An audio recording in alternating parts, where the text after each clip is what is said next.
Track 28. Mr. Wang, you often say that packaging is the manufacturer's last chance to seduce the customer. Why is that? Yes, in today's highly competitive marketplace, many products are almost identical, so branding is not enough. That's especially true here in Asia, where there may be literally hundreds of competitors making the same product in the same city. You have to differentiate.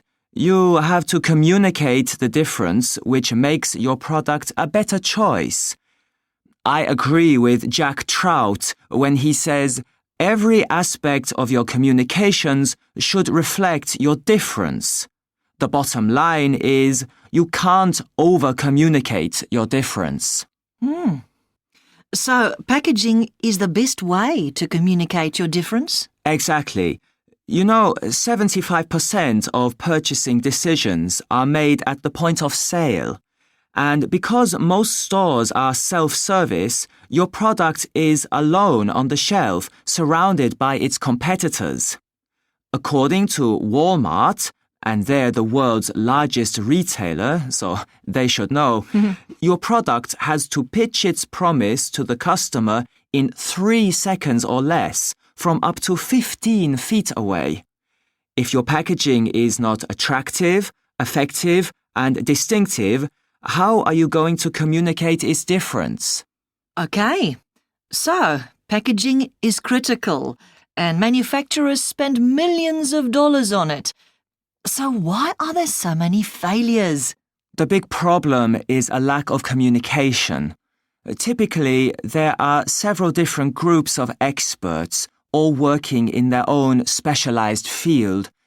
Market research people who know nothing about design, designers who know nothing about manufacturing, and production people who know nothing about consumer needs.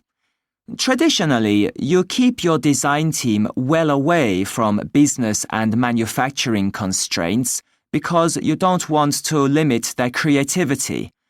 Unfortunately, the result is inevitably a compromise.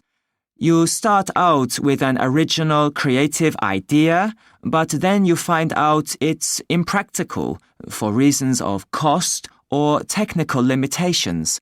So it gets watered down, simplified, adapted. In the end, you are left with a package which is easy to make, easy to transport, and within budget, but it's no longer what the consumer wanted. So you get focus groups where consumers don't really like any of the concepts that are presented. That means either you start all over again, or you have to choose the least unpopular option. How do you avoid this problem at New China Packaging?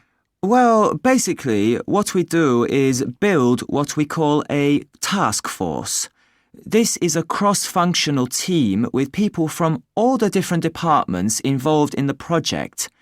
We put them all together in a hotel with all the tools they need to produce mock-ups and prototypes.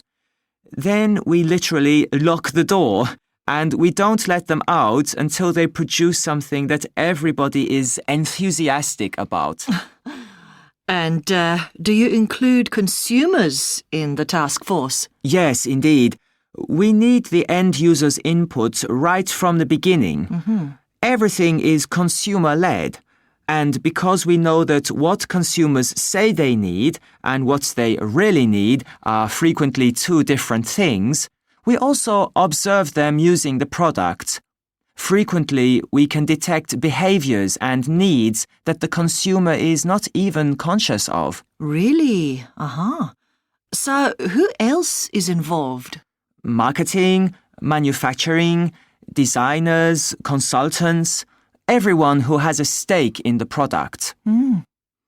And how long does the process take? Traditionally, months or sometimes years. But today, our task forces can usually deliver an optimal solution in 1 week, sometimes less.